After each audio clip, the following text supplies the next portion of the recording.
Hello friend, स्वागत है आप सभी का अपने चैनल आज क्लास में। और आज की इस क्लास में बाबू फिजिक्स का जो पहला चैप्टर है प्रकाश का परावर्तन, इसके 100 ऑब्जेक्टिव क्वेश्चन हम आपको करवाएंगे। और जो भी बच्चे ये 100 ऑब्जेक्टिव क्वेश्चन पढ़ लेंगे बोर्ड एग्जाम में बाबू इसी में से प्रश्न आएगा और इसमें का एक एक प्रश्न आपके बोर्ड परीक्षा 2027 में लड़ेगा, ये हमारा 100% गारंटी है।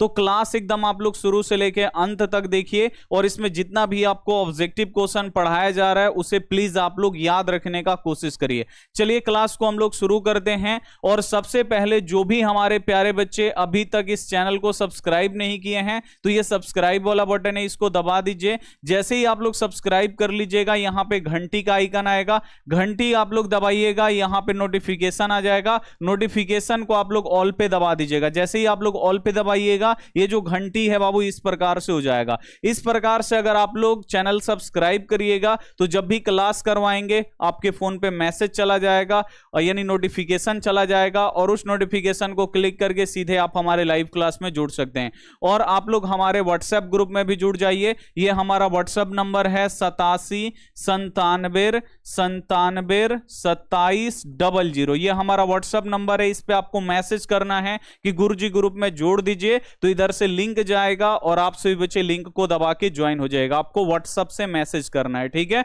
और जो भी हमारे प्यारे बच्चे अभी तक वीडियो को लाइक नहीं किए हैं, एक बार आप लोग क्या कर दीजिए, वीडियो को आप लोग लाइक कर दीजिए। चलिए क्लास को हम लोग शुरू करते हैं। यहां पे बाबू पहला नंबर प्रश्न है कि परावर्तन के नियम से निर्धारित होता है, यानी कहने का मतलब है परावर्तन के नियम यानी प्रकाश के परावर्तन के नियम से क्या निर्धारित होता है। तो सबसे पहले आपको पता होना चाहिए कि प्रकाश के परावर्तन के कितने नियम होते हैं। तो प्रकाश के परावर्तन के 2 नियम होते हैं, ये आप लोगों को याद रखना है, बोर्ड एग्जाम में कई बार पूछा गया है। और जो पहला नियम है ना वो है आपतन कोण जो होता है वो परावर्तन कोण के बराबर होता है। देखिए ये वाला आपका आपतन कोण है और ये आपका परावर्तन कोण है। आपतन कोण को आई से सूचित करते हैं, परावर्तन कोण को आर से सूचित करते हैं, ठीक है ना। यानी जो आपतन कोण होता है वो परावर्तन कोण के बराबर होता है, यानी आपतन कोण आई परावर्तन कोण आर के बराबर होता है, यानी कोण आई बराबर कोण आर होता है। कहने का अर्थ है अगर आपतन कोण 60 डिग्री का है तो परावर्तन कोण 60 डिग्री का होगा। आपतन कोण अगर 45 डिग्री का है तो परावर्तन कोण भी 45 डिग्री का ही होगा। और यह प्रकाश के परावर्तन का पहला नियम है, जिसमें क्या होता है कि जितना आपतन कोण रहेगा उतना ही परावर्तन कोण रहेगा। तो यहां पे वही क्वेश्चन है, परावर्तन के नियम से निर्धारित होता है। तो परावर्तन के नियम से निर्धारित होता है कि जो आपतन कोण होता है वो परावर्तन कोण के बराबर होता है। ए वाला ऑप्शन यहां बिल्कुल से जाएगा। अगर क्वेश्चन आएगा कि प्रकाश के परावर्तन के कितने नियम होते हैं तो प्रकाश के परावर्तन के 2 नियम होते हैं, ये आप लोग याद रखिएगा। अगला क्वेश्चन आप लोग देखिए, अगला क्वेश्चन है प्रकाश तरंग का उदाहरण है। अब यहां पे आपसे पूछा जा रहा है कि जो प्रकाश है ये कैसा तरंग का उदाहरण है। तो प्रकाश बाबू कैसा तरंग है, तो पढ़ा रहे थे, थ्योरी तो पढ़ाए थे ना आपको। प्रकाश एक विद्युत चुंबकीय तरंग भी है। तो जो प्रकाश है बाबू ये कैसा तरंग है, तो जो प्रकाश है बाबू ये एक विद्युत चुंबकीय तरंग भी है। बी वाला ऑप्शन यहां पे बिल्कुल ही सही हो जाएगा, ठीक है। इसे आप लोग याद रखिएगा। अगला क्वेश्चन आप लोग देखिए, दर्पण के सामने किसी भी दूरी पर स्थित वस्तु का प्रतिबिंब सीधा प्रतीत होता है तो वह दर्पण कौन सा है। यानी किस किस दर्पण में बाबू सीधा प्रतिबिंब बनेगा किसी भी दूरी पे। अब देखिए जो समतल दर्पण है जिसमें हम लोग चेहरा देखते हैं उसमें पास से देखेंगे तब भी सीधा प्रतिबिंब बनेगा, दूर से देखेंगे तब भी सीधा बनेगा। जो गाड़ी में का बाबू दर्पण होता है, जैसे उत्तल दर्पण हो गया, जो गाड़ी में बाबू उत्तल दर्पण होता है जिसमें पीछे से आने वाली गाड़ियों को देखा जाता है, उसमें भी पास से देखिएगा तभी सीधा ही दिखाई देगा, दूर से देखिएगा तब भी उसमें सीधा ही दिखाई देगा। जैसे यहां पे आप लोग देखिए जो गाड़ी है दूर है वो भी सीधा दिखाई दे रहा है, जो वृक्ष है वो भी आपको सीधा दिखाई दे रहा है। तो एक समतल में आपका सीधा दिखाई देता है, ठीक है ना, किसी भी दूरी पे देखिएगा इसमें सीधा दिखाई देगा। और दूसरा यहां पे उत्तल में किसी भी दूरी पे पास हो चाहे दूर हो इसमें सीधा बनेगा प्रतिबिंब। लेकिन अवतल में आइएगा ना, तो अवतल में अगर पास में रहिएगा, अवतल दर्पण के एकदम पास रहिएगा तो सीधा प्रतिबिंब बनेगा। अगर अवतल दर्पण से अगर अवतल दर्पण दूर रहेगा आपसे तो इसमें कैसा बनेगा, तो इसमें आपका उल्टा बनता है। इसमें कैसे बन जाएगा, उल्टा बन जाएगा। यहां पे प्रश्न क्या है कि दर्पण के सामने किसी भी दूरी पे स्थित वस्तु का प्रतिबिंब सीधा प्रतीत होता है तो वो दर्पण कौन सा है। तो किसी भी दूरी पर सीधा प्रतिबिंब किसमें बनता है, तो समतल में भी बनता है और उत्तल में भी बनता है। समतल में कहीं पे भी रहिए, पास रहिए, दूर रहिए, कहीं भी रहिए उसमें सीधा बनेगा। और उत्तल में भी पास रहिए, दूर दूर रहिए, बीच में रहिए, कहीं भी रहिए, सीधा बनेगा, ठीक है ना। तो यहां पे क्या हो जाएगा, या तो समतल अथवा उत्तल, यानी समतल और उत्तल दोनों में सीधा बनता है, लेकिन अगर अवतल में आइएगा तो पास में सीधा बनेगा। अब अवतल दर्पण से दूर चले जाइएगा तो उल्टा बनने लगता है। तो ये आप लोग ध्यान दीजिएगा, ठीक है, इंपॉर्टेंट क्वेश्चन है। और जो भी बच्चे अभी तक हमारा कोर्स नहीं लिए हैं, तो बाबू अगर आपको बोर्ड एग्जाम का बहुत ही अच्छी तरीके से आपको तैयारी करना है तो प्ले स्टोर से आप लोग आस्क टॉपर ऐप आप लोग डाउनलोड कर लीजिए। यहां पे नाम लिख देते हैं ASK और फिर TOPPER, आस्क टॉपर ऐप आप लोग डाउनलोड कर लीजिए, या कमेंट बॉक्स में लिंक दिए हैं, वहां पे बाबू आप लोग ऐप को डाउनलोड कर सकते हैं और अपना पढ़ाई और ज्यादा स्ट्रॉन्ग कर सकते हैं। ऐप पे और अच्छे तरीके से पढ़ाई होता है। इसमें ऐप पे आपको science, social science, math, Sanskrit, Hindi, English, non Hindi, Urdu का भी आपका पढ़ाई होगा और बहुत ही A1 का पढ़ाई होता है, बहुत ही अच्छी तरीके से। इसमें आपको live class, video, PDF, notes, model paper, question bank, guess प्रश्न, डाउट क्लास, सारा चीज A to Z आपको मिलता है। और ये एक ही बार आपको फी देना है, और इसका फी कितना है बाबू, 699 रुपया, बस एक बार आपको देना है और परीक्षा भर आपको पढ़ना है, दोबारा आपको नहीं देना है। एक बार कोर्स खरीदिएगा, परीक्षा तक आप लोग पढ़िएगा। अगर आपको कोर्स खरीदना है तो कोर्स आप लोग खरीद लीजिएगा, या कोई भी दिक्कत हो रहा है तो ये हमारा व्हाट्सएप नंबर, एक बार आप लोग मैसेज कर दीजिएगा तो हम आपको रिप्लाई जरूर देंगे। तो आप लोग हमारे व्हाट्सएप पे भी, आप लोग अगर कोर्स खरीदना है तो इस नंबर पे आप लोग फोन कर दीजिए, या व्हाट्सएप से मैसेज भी आप लोग कर दीजिएगा, हो जाएगा। लेकिन आप लोग कोर्स खरीद लीजिए, वहां पे अगर आपका लक्ष्य है 450 से ज्यादा नंबर लाना, एकदम आराम से आप लोग ला सकते हैं। PDF, notes, guest question, previous year, live class, सारा चीज वहां पे होगा, पढ़ाई बहुत ही अच्छी तरीके से। चलिए अगला क्वेश्चन पे हम लोग चलेंगे। अगला क्वेश्चन है, निम्नलिखित में से किस माध्यम में प्रकाश की चाल सबसे अधिक होता है। तो प्रकाश की चाल बाबू सबसे ज्यादा कहां पे होता है, तो आप सभी बच्चे को पता है कि प्रकाश की सबसे ज्यादा चाल निर्वात में होता है। और निर्वात में प्रकाश की चाल कितना होता है, 3 × 10⁸ मीटर प्रति सेकंड होता है। इसे आप लोग याद रखिएगा, ठीक है ना। अब बच्चा लोगों को लगेगा भाई निर्वात क्या है, तो देखिए ये बाबू हम लोगों का पृथ्वी, और जो पीला कलर का देख रहे हैं ना, ये भूमि है। क्या है बाबू, भूमि है।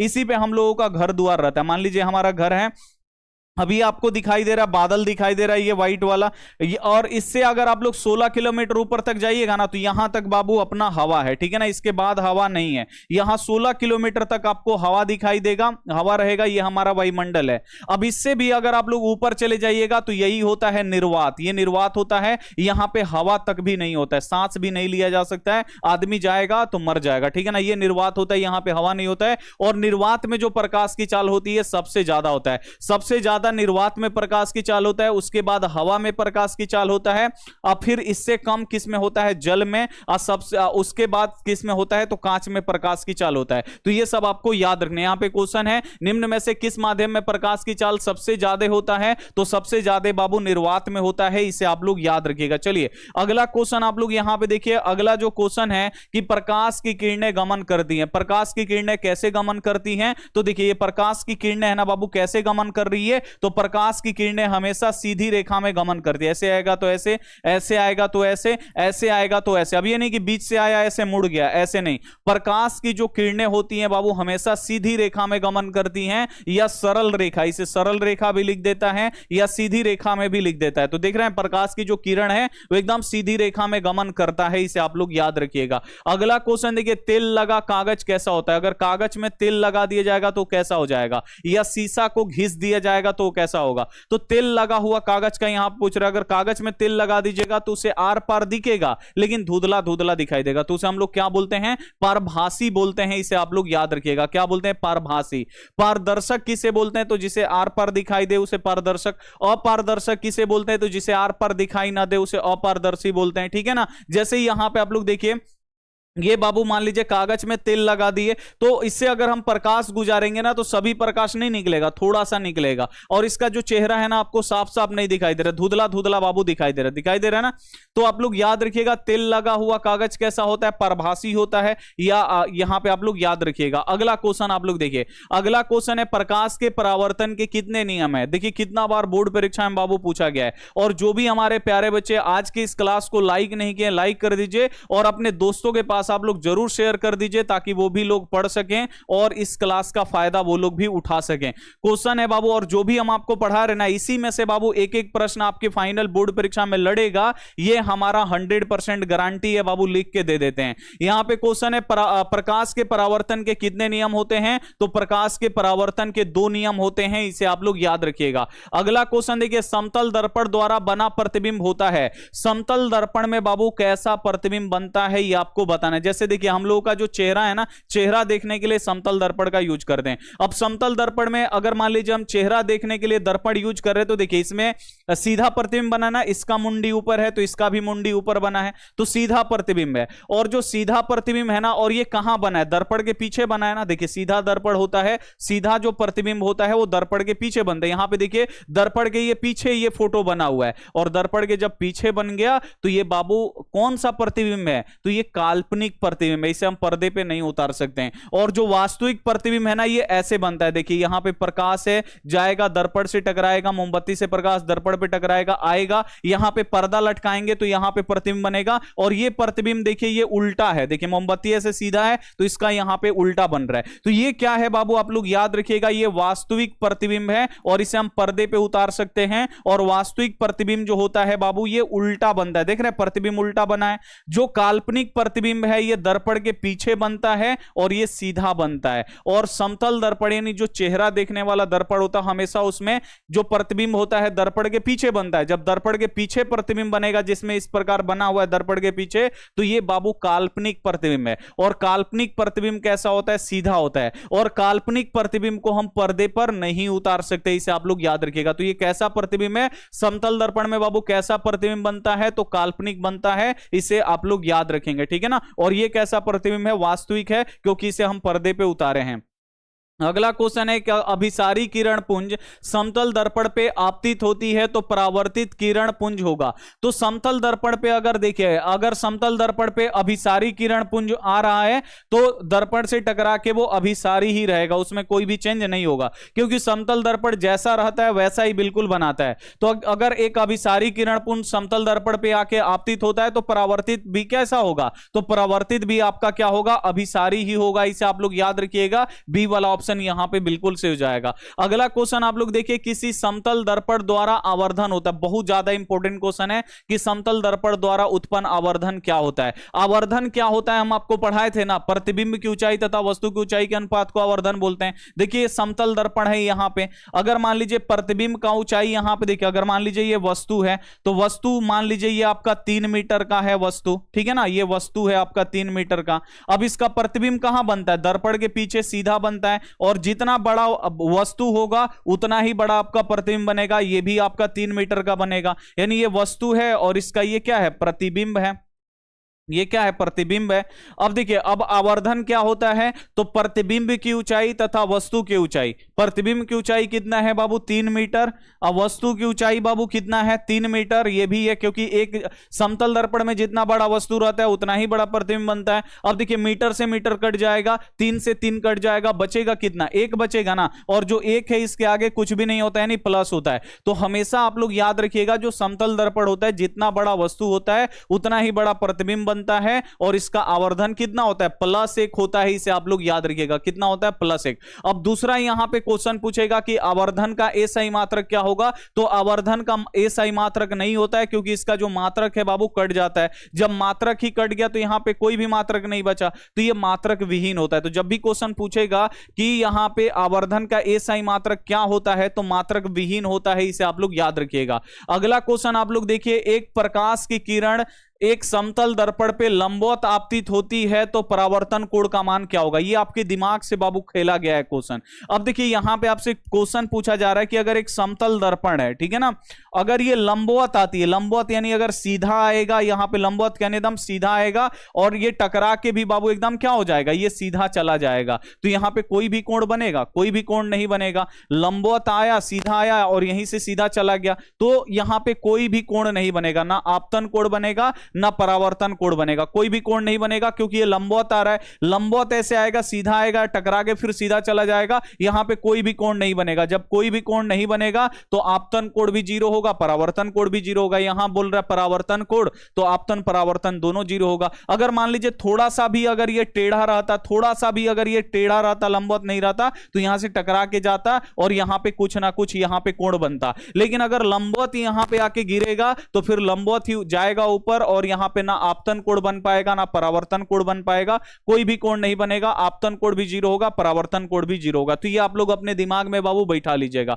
अगला क्वेश्चन है किरणों के समूह को कहते हैं, तो किरणों के समूह को बाबू क्या कहते हैं, तो किरणों के समूह को प्रकाश पुंज कहते हैं या किरण पुंज कहते हैं। एक आदमी का दो नाम होता है ना, वैसे ही किरणों के समूह को हम लोग क्या कहते हैं, प्रकाश पुंज या किरण पुंज कहते हैं, यानी दोनों कहते हैं, ए और बी दोनों। इसे आप लोग याद रखिएगा। यहां पे सी वाला ऑप्शन क्या हो जाएगा, बिल्कुल सही हो जाएगा। अगला क्वेश्चन आप लोग देखिए, सूर्य से आने वाली प्रकाश पुंज निम्नलिखित में से कौन सा है। अब जो सूर्य से बाबू प्रकाश की किरणें आती हैं वो कैसी होती हैं, तो आपको याद रखना है जो सूर्य से जो किरणें आती हैं वो एकदम समानांतर आती है। इसे आप लोग याद रखिएगा, एकदम सीधा समानांतर आता है। सूर्य से जो प्रकाश की किरणें आती हैं ना बाबू, वो एकदम समानांतर होती है। समानांतर प्रकाश पुंज या किरण पुंज होता है, इसे आप लोग याद रखिएगा। यहां पे डायग्राम में हम आपको ऑलरेडी यहां पे दिखाए हुए हैं कि जो सूर्य से प्रकाश की किरणें आती हैं वो एकदम बाबू ऐसे एकदम समानांतर आती है, समानांतर आती है। इसे आप लोग याद रखिएगा। एक एक प्रश्न बाबू बहुत ज्यादा इंपॉर्टेंट है, एक एक प्रश्न अगर आप लोग याद रखिएगा बोर्ड परीक्षा में गर्दा उड़ेगा।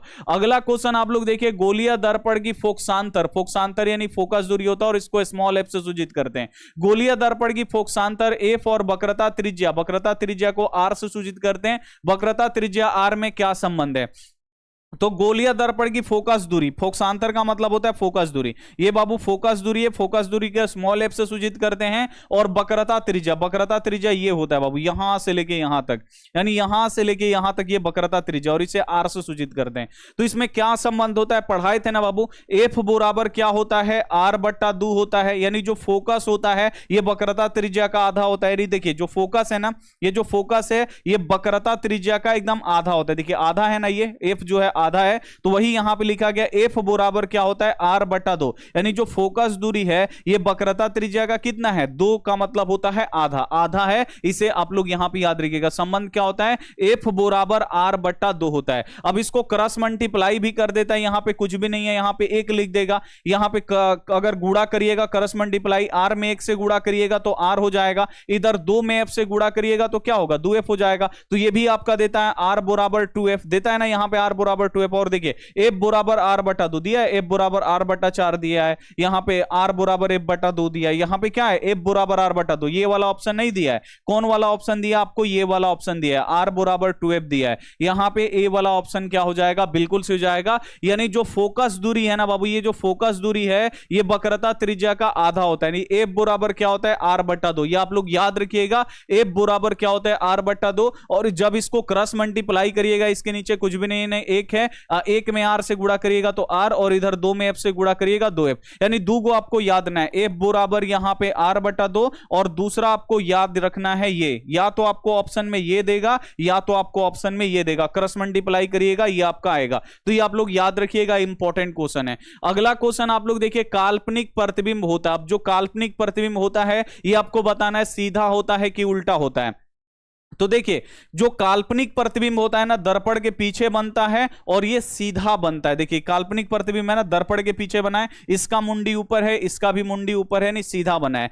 और जो वास्तविक प्रतिबिंब है ना बाबू, ये कैसा बनता है, देखिए मोमबत्ती ऐसे सीधा जल रहा है लेकिन ये कैसा बना है, उल्टा। तो काल्पनिक प्रतिबिंब आपको याद रखना है उल्टा होता है। और काल्पनिक प्रतिबिंब को पर्दा पे, देखिए पर्दा पे उतारे है ना, काल्पनिक प्रतिबिंब को पर्दा पे उतार सकते हैं, लेकिन जो वास्तविक प्रतिबिंब यहां पे जो वास्तविक प्रतिबिंब है इसे हम पर्दा पे उतार सकते हैं, लेकिन जो काल्पनिक प्रतिबिंब है ये दर्पण के पीछे बनता है और काल्पनिक प्रतिबिंब सीधा होता है और इसे हम पर्दा पे नहीं उतार सकते। यहां पे क्वेश्चन क्या है, काल्पनिक प्रतिबिंब होता है, तो काल्पनिक प्रतिबिंब बाबू सीधा होता है, इसे आप लोग याद रखिएगा। ये काल्पनिक प्रतिबिंब है और ये सीधा है और इसे हम पर्दा पे नहीं उतार सकते। लेकिन जब वास्तविक प्रतिबिंब जो होता है बाबू, ये कैसा होता है, उल्टा होता है। यहां पे आप लोग देख रहे हैं ना, उल्टा होता है वास्तविक प्रतिबिंब। देखिए यहां पे मोमबत्ती सीधा जल रहा है तो इसका प्रतिबिंब दर्पण के पीछे नहीं बनेगा, दर्पण से टकरा के जो प्रकाश आके यहां पे कटेगा, यहां पे जब हम लोग बाबू यहां पे पर्दा लगाएंगे तो वहां पे आपको दिखाई देगा। तो वास्तविक प्रतिबिंब जो होता है ये उल्टा होता है, काल्पनिक प्रतिबिंब सीधा होता है। इसे आप लोग याद रखिएगा, इंपॉर्टेंट क्वेश्चन है। अगला क्वेश्चन है कि वास्तविक प्रतिबिंब कैसा होता है, यहां पे पूछा था ना काल्पनिक यानी आभासी। देखिए काल्पनिक का मतलब काल्पनिक भी बोलिए या इसे आप लोग आभासी भी बोल सकते हैं। काल्पनिक यानी आभासी प्रतिबिंब कैसा होता है, सीधा होता है। जबकि वास्तविक प्रतिबिंब कैसा होता है, तो वास्तविक प्रतिबिंब बाबू उल्टा होता है। देख रहे हैं इसे पर्दे पे उतारे हैं, ये सीधा मोमबत्ती जल रहा है तो यहां पे ये उल्टा दिखाई दे रहा है, दिखाई दे रहा है ना। तो जो वास्तविक प्रतिबिंब है बाबू ये कैसा होता है, तो ये उल्टा होता है, इसे आप लोग याद रखिएगा। और वास्तविक प्रतिबिंब को पर्दे पे उतार सकते हैं, जबकि जो काल्पनिक प्रतिबिंब है इसे पर्दे पे नहीं उतार सकते हैं। जो वास्तविक प्रतिबिंब है ना दर्पण के सामने बन रहा है, देख रहे हैं कि यहां पे दर्पण है और इसके सामने बन रहा है। लेकिन जो काल्पनिक प्रतिबिंब है ये दर्पण के पीछे बनता है। तो ये सब आपको याद होना चाहिए, इंपॉर्टेंट क्वेश्चन है। अगला क्वेश्चन है हजामत बनाने के लिए किस दर्पण का प्रयोग किया जाता है, तो आपको याद रखना है अवतल दर्पण। अवतल दर्पण का यूज हजामत बनाने के लिए, दाढ़ी बनाने के लिए किया जाता है। अवतल दर्पण में जितना आप लोग पास से देखिएगा उसमें चेहरा आपको उतना बड़ा दिखाई देगा। मान लीजिए दाढ़ी सेविंग कर रहे हैं, यहां पे छूट गया तो अवतल दर्पण में क्या होगा, उस दाढ़ी का बड़ा प्रतिबिंब दिखाएगा ना। अवतल दर्पण में जितना पास से दिखेगा चेहरा उतना आपको बड़ा दिखाई देगा। तो दाढ़ी अगर मान लीजिए यहां पे हम ऐसे सेव कर रहे हैं, यहां पे छूट गया तो हमें दिखाई दे देगा कि भाई यहां पे छूट गया, उसको हम लोग सेव कर लेते हैं, क्योंकि अवतल दर्पण में बड़ा प्रतिबिंब बनता है जब हम लोग पास से देखते हैं। तो जब भी क्वेश्चन आ जाएगा हजामत बनाने में या दाढ़ी बनाने में किस दर्पण का प्रयोग किया जाता है, तो अवतल दर्पण का यूज किया जाता है, इसे आप लोग याद रखेंगे। सर्च लाइट का परावर्तक सतह होता है, सर्च लाइट या जो टॉर्च होता है इसका परावर्तक सतह कैसा होता है, तो देखिए जो टॉर्च है ना यहां पे आप लोग को दिखाई दे रहा हो पीला कलर का एक बत्ती, यहां पे दिखाई दे रहा है ना बाबू पीला कलर का एक बत्ती।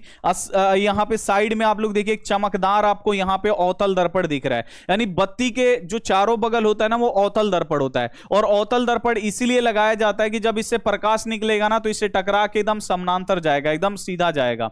प्रकाश की किरणें जो है बाबू टकरा के एकदम सीधा जाएगा यहां से, इसीलिए बाबू यहां पे अवतल दर्पण लगाया जाता है। या जो सर्च लाइट देखिए हेलीकॉप्टर में जो लगा है ना वो सर्च लाइट है, बड़ा बड़ा लाइट होता है, इसमें भी बाबू बत्ती के आसपास क्या होता है ऐसे ही अवतल दर्पण लगा होता है। तो बोर्ड एग्जाम में आता है कि सर्च लाइट या टॉर्च में टॉर्च का जो परावर्तक सतह होता है ये किसका होता है, तो ये भी अवतल दर्पण का ही होता है, इसे आप लोग याद रखेंगे, इंपॉर्टेंट क्वेश्चन है। अगला क्वेश्चन देखिए दंत विशेषज्ञ किस दर्पण का उपयोग मरीजों के दांतों का बड़ा प्रतिबिंब बनाने के लिए करते हैं। जो दांत के डॉक्टर हैं बाबू वो किस दर्पण का यूज करते हैं, आपको पता है ना अवतल दर्पण को जितने पास से दिखेगा उसमें बड़ा प्रतिबिंब बनेगा। अब दांत में होता है कुछ प्रॉब्लम तो डॉक्टर ठीक से नहीं देख पाता है, इसीलिए डॉक्टर के हाथ में बाबू ये अवतल दर्पण लगा हुआ एक बाबू इसके पास उपकरण होता है। इसमें अवतल दर्पण आप लोग देख सकते हैं, एक छोटा सा यहां पे अवतल दर्पण लगा है और उसी से डॉक्टर जो है ना देख लेता है, यहां पे उसमें उसका फोटो पास में ले जाएगा ना तो आपको पता है अवतल दर्पण में जितना पास से देखिएगा बड़ा प्रतिबिंब बनेगा। यहां पे इधर का दांत हमें देखना है तो यहां पे लगा के देख लेगा और जो फोटो है ना बाबू वो बड़ा बन जाता है दांत का, तो एकदम आराम से वो बाबू देख लेता है। तो जब भी क्वेश्चन आएगा यहां पे कि दंत विशेषज्ञ किस दर्पण का उपयोग मरीजों के दांतों को बड़ा प्रतिबिंब बनाने में करते हैं, तो आपको याद रखना है अवतल दर्पण का यूज करते हैं। या क्वेश्चन आएगा कि डॉक्टरी क्षेत्रों में किस दर्पण का यूज किया जाता है, डॉक्टर किस दर्पण का यूज करते हैं, तो अवतल दर्पण का यूज करते हैं, इसे आप लोग याद रखेंगे। अगला क्वेश्चन आप लोग देखिए यदि किसी बिंब का प्रतिबिंब आवर्धन ऋणात्मक हो तो उस बिंब की प्रकृति क्या होती है आपको बताना है। अगर देखिए आवर्धन ऋणात्मक होगा, अगर आवर्धन ऋणात्मक होगा तो प्रतिबिंब जो होगा वास्तविक और उल्टा होगा, ये आप लोग याद रखिएगा, इंपॉर्टेंट क्वेश्चन है बोर्ड परीक्षा के लिए। अगर आवर्धन ऋणात्मक है तो प्रतिबिंब वास्तविक और उल्टा होगा, अगर आवर्धन धनात्मक है प्लस में है तो प्रतिबिंब जो है बाबू आभासी और सीधा होगा। तो ये आप लोग याद रखिएगा, इंपॉर्टेंट है। अगर ऋणात्मक होगा माइनस में होगा तो वास्तविक और उल्टा होगा, अगर धनात्मक होगा तो काल्पनिक और सीधा होगा, यानी आभासी और सीधा होगा। तो ये आप लोग याद रखेंगे। अगला क्वेश्चन देखिए कि यदि किसी यहां पे है निम्नलिखित में से कौन उत्तल दर्पण की फोकस दूरी है जिसकी वक्रता त्रिज्या 32 है। अब यहां पे देखिए दिया है वक्रता त्रिज्या, वक्रता त्रिज्या क्या होता है बाबू, यहां से लेके यहां तक, यहां से लेके यहां तक वक्रता त्रिज्या कितना दिया है बाबू, 32 सेंटीमीटर दिया है, यानी यहां से लेके यहां तक 32 सेंटीमीटर दिया है।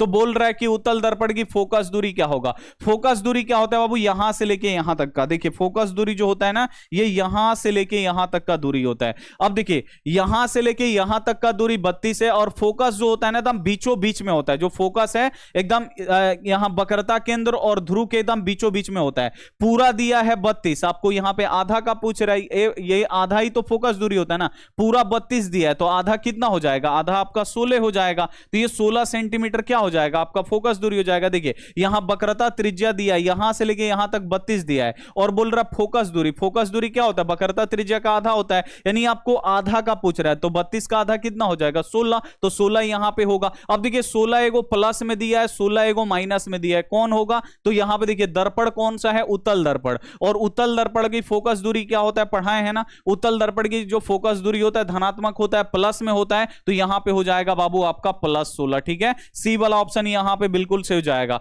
अगला क्वेश्चन आप लोग यहां पे देखिए, अगला जो क्वेश्चन है कि किस दर्पण का उपयोग पश्च दृश्य दर्पण के रूप में किया जाता है। अब पीछे से आने वाली गाड़ियों को देखने के लिए किस दर्पण का यूज करते हैं, मोटरसाइकिल में लगा रहता है ना बाबू पश्च दृश्य दर्पण, उसमें क्या होता है पीछे से आने वाली गाड़ियों को हम लोग देखते हैं, पास में रहेगा तभी छोटा और सीधा बनाएगा, दूर में भी रहेगा गाड़ी तभी छोटा और सीधा बनाता है, ठीक है ना, और इसका दृष्टि क्षेत्र बहुत बड़ा होता है, बहुत दूर तक का वस्तु हमें दिखाई देता है। किस दर्पण का, तो आप लोग याद रखिएगा उत्तल दर्पण। उत्तल दर्पण का उपयोग बाबू यहां पे देखिए, ये जो आपको साइड मिरर दिख रहा है ना, साइड मिरर यानी इसे हम लोग हिंदी में पश्च दृश्य दर्पण, पीछे से जो गाड़ी आती है ना उसको देखने के लिए इस दर्पण का यूज करते हैं। तो पश्च दृश्य दर्पण में बाबू किस दर्पण का उपयोग करते हैं, उत्तल दर्पण। उत्तल दर्पण का दृष्टि क्षेत्र बहुत बड़ा होता है, मतलब छोटा सा दर्पण में पीछे का बहुत दूर तक का हमें वस्तु दिखाई देता है, इसे आप लोग याद रखिएगा। और कहीं भी वस्तु रहेगा तो उसका सीधा प्रतिबिंब बनेगा और सीधा बनेगा, इसे आप लोग याद रखिएगा, और छोटा बनेगा। अगला क्वेश्चन आप लोग देखिए, नई कार्तीय चिन्ह परिपाटी के अनुसार दर्पण के सामने रखे गए बिंब की दूरी लेते हैं। तो नई कार्तीय चिन्ह परिपट्टी के अनुसार दर्पण के सामने रखे गए बिंब की दूरी हम लोग क्या लेते हैं, तो ऋणात्मक लेते हैं, माइनस में लेते हैं, इसे आप लोग याद रखिएगा, बी वाला ऑप्शन बिल्कुल से हो जाएगा। अगला क्वेश्चन देखिए, निम्न में से किस दर्पण की फोकस दूरी धनात्मक होती है, किस दर्पण की फोकस दूरी बाबू प्लस में होता है, और ये क्वेश्चन बोर्ड एग्जाम में बहुत आता है, इसे आप लोग याद रखिएगा कि निम्नलिखित में से किस दर्पण की फोकस दूरी धनात्मक होता है, तो आप लोग याद रखिएगा उत्तल दर्पण। उत्तल दर्पण की जो फोकस दूरी होता है ना ये धनात्मक होता है, प्लस में होता है, इसे आप लोग याद रखिएगा। और जो समतल यहां पे जो अवतल दर्पण होता है, अवतल दर्पण का जो फोकस दूरी होता है ये ऋणात्मक होता है, ये माइनस में होता है, इसे आप लोग याद रखिएगा। बहुत ज्यादा इंपॉर्टेंट क्वेश्चन है कि निम्न में से किस दर्पण की फोकस दूरी धनात्मक होता है, तो उत्तल दर्पण का धनात्मक होता है, और किस दर्पण की फोकस दूरी ऋणात्मक होता है, माइनस में होता है, तो अवतल का। ये आप लोग याद रख लीजिएगा बाबू, बोर्ड एग्जाम में बहुत बार ये क्वेश्चन आता है।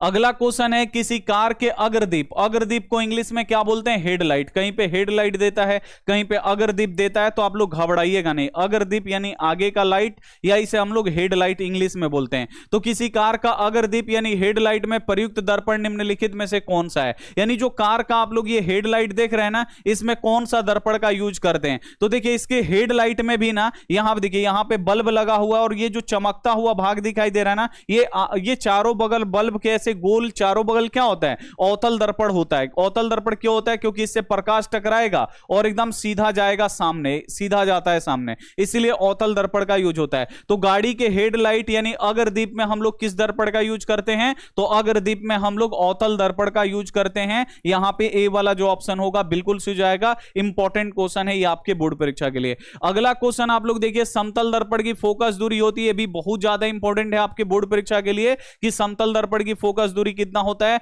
तो समतल दर्पण की जो फोकस दूरी होता है बाबू ये अनंत होता है, इनफाइनाइट होता है, ये आप लोग याद रखिएगा। एक एक प्रश्न बाबू बहुत ज्यादा इंपॉर्टेंट है। अगला क्वेश्चन आप लोग देखिए, अवतल दर्पण के सामने वस्तु को कहां रखा जाए ताकि प्रतिबिंब उल्टा, वास्तविक और समान आकार का बने। तो बाबू वस्तु को कहां पे रखते हैं ताकि उसका प्रतिबिंब समान आकार का बनता है। अगर फोकस पे रखिएगा तो उसका अनंत पे बनेगा, अगर वस्तु अनंत पे रखिएगा तो उसका फोकस पे बनता है, अगर वस्तु को वक्रता केंद्र पे रखिएगा, सी पे रखिएगा तो उसका प्रतिबिंब वक्रता केंद्र पे बनेगा, और जितना बड़ा वस्तु रहेगा उतना ही बड़ा प्रतिबिंब बनेगा। तो समान आकार का प्रतिबिंब कहां बनता है, तो वक्रता केंद्र पे बनता है। वही यहां पे पूछा जा रहा है, अवतल दर्पण के सामने वस्तु को कहां रखा जाए ताकि प्रतिबिंब उल्टा, वास्तविक और समान आकार का बने। तो समान आकार का प्रतिबिंब बाबू कहां बनता है, वक्रता केंद्र पे। अगर वस्तु को वक्रता केंद्र पे रखिएगा तो उसका प्रतिबिंब वक्रता केंद्र पे ही बनेगा, और जो प्रतिबिंब है समान आकार का बनेगा, वास्तविक और उल्टा बनेगा। ठीक है, अगला क्वेश्चन है, दाढ़ी बनाने में किस दर्पण का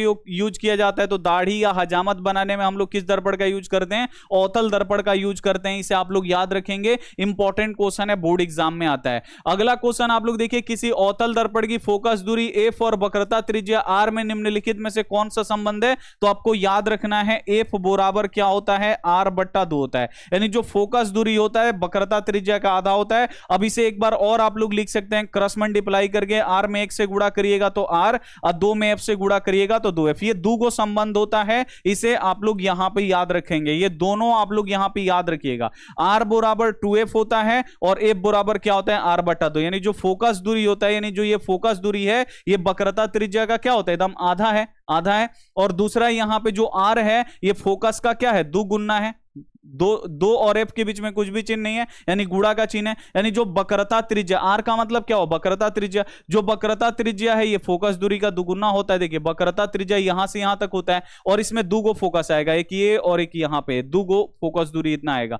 तो बस ये सिंपल आपको याद रखना, संबंध जो होता है एफ बराबर आर बट्टा 2 होता है या आर बराबर क्या होता है? 2f होता है। इसे आप लोग याद रखिएगा। अब देखिए इसमें दिया क्या है, तो यहां पे आर बराबर 2f दिया है ना, आर बराबर 2f पे हम लोग क्लिक करेंगे और आर बराबर 2f हम लोगों का राइट आंसर हो जाएगा। ये भी आप लोग याद रखिएगा, f बराबर आर बटा 2 या आर बराबर 2f, इसे आप लोग याद रखेंगे। अगला क्वेश्चन देखिए, उत्तल दर्पण में बना काल्पनिक प्रतिबिंब होता है। अब उत्तल दर्पण में जो काल्पनिक प्रतिबिंब बनता है, काल्पनिक प्रतिबिंब कैसा होता है? तो आपको याद रखना है सीधा।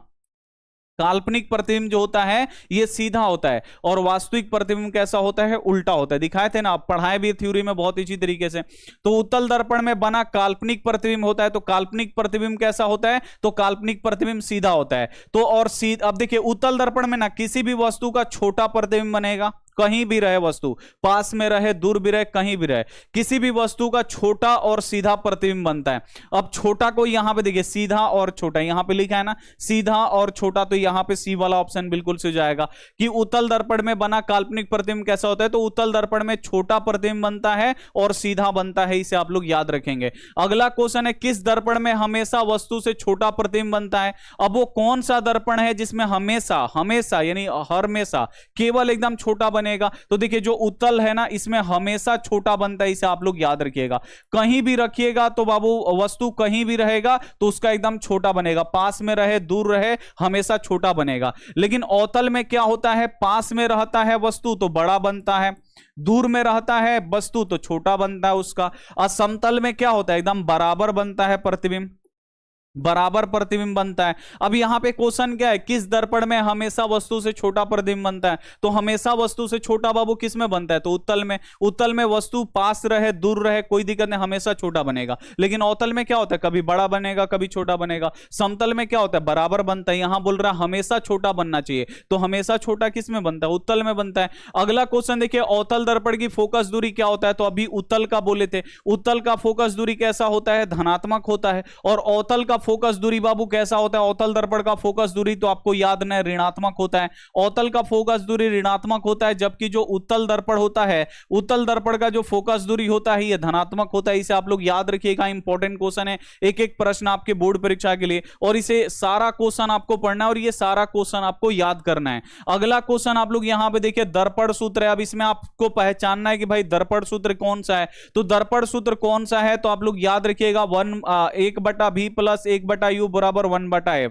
ये क्या है बाबू? अपना दर्पण सूत्र है। अब इसको क्या करेगा ना, पहले इसको लिख देगा 1/f, पहले लिख देगा, उसके बाद लिख देगा 1/v प्लस यहां पे लिख देगा 1/ यहां पे u। तो कोई भी टेंशन नहीं है, इसको हम लोग बदल भी सकते हैं। इसको पहले लिख दीजिए, इन दोनों को बाद में लिख दीजिए, या ज्यादातर आपका यही देता है 1/v प्लस 1/u बराबर 1/f। या इसको क्या करता है? पलट भी देता है 1/f बराबर 1/v प्लस 1/u। तो ये आप लोग याद रखिएगा, इंपॉर्टेंट क्वेश्चन है आपके बोर्ड परीक्षा के लिए, ठीक है ना। या तो आपको ये देगा या तो आपको ये देगा, तो ये आपको याद रखना है, ठीक है। अगला क्वेश्चन आप लोग यहां पे देखिए, अगला क्वेश्चन है, गोलीय दर्पण की फोकस दूरी 20 सेंटीमीटर है, तो गोलीय दर्पण कैसा होगा? आप देखिए यहां पे क्या पूछ रहा है कि एक गोलीय दर्पण है। गोलीय दर्पण दो प्रकार का होता है, एगो या तो एगो उत्तल होता है, एगो अवतल। गोलीय दर्पण दो प्रकार के, या तो उत्तल या अवतल, दो होगा दोनों में से। अब बोल रहा है इसका फोकस दूरी 20 सेंटीमीटर और वो भी प्लस में, प्लस 20 सेंटीमीटर है, तो ये कैसा होगा? उत्तल होगा कि अवतल होगा? होगा।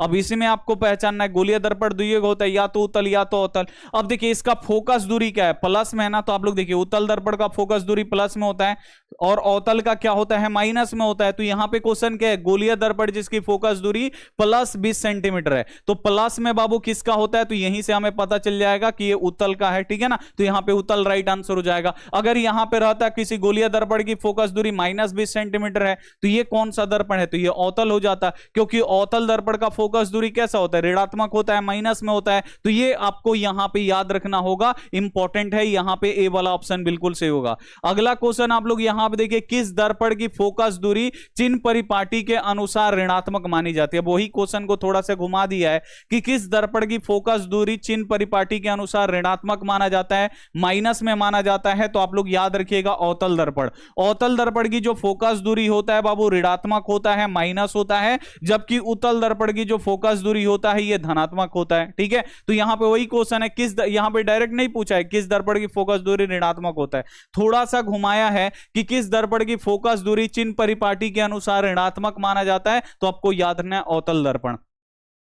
अगला क्वेश्चन आप लोग देखिए, अवतल दर्पण में आवर्धित काल्पनिक प्रतिबिंब बनाने के लिए वस्तु को कहां रखा जाएगा। अब यहां पे देखिए बोला जा रहा है अवतल दर्पण में आवर्धित, या आवर्धित का मतलब होता है बड़ा, बड़ा और काल्पनिक प्रतिबिंब बनाने के लिए कहां रखा जाएगा। तो बड़ा प्रतिबिंब कहां बनता है, तो आप लोग याद रखिएगा फोकस और ध्रुव के बीच में। जब फोकस और ध्रुव के बीच में रहेगा ना वस्तु, तो उसका बड़ा प्रतिबिंब बनता है, और प्रतिबिंब बाबू दर्पण के पीछे बनता है, ठीक है। तो कहां हमें रखना पड़ेगा, फोकस और ध्रुव के बीच में रखेंगे तो हमारा बड़ा प्रतिबिंब बनेगा। ए वाला ऑप्शन यहां पे बिल्कुल ही सही हो जाएगा, ठीक है ना। काल्पनिक बनेगा, काल्पनिक बाबू कहां बनता है, तो ये दर्पण के पीछे बनता है।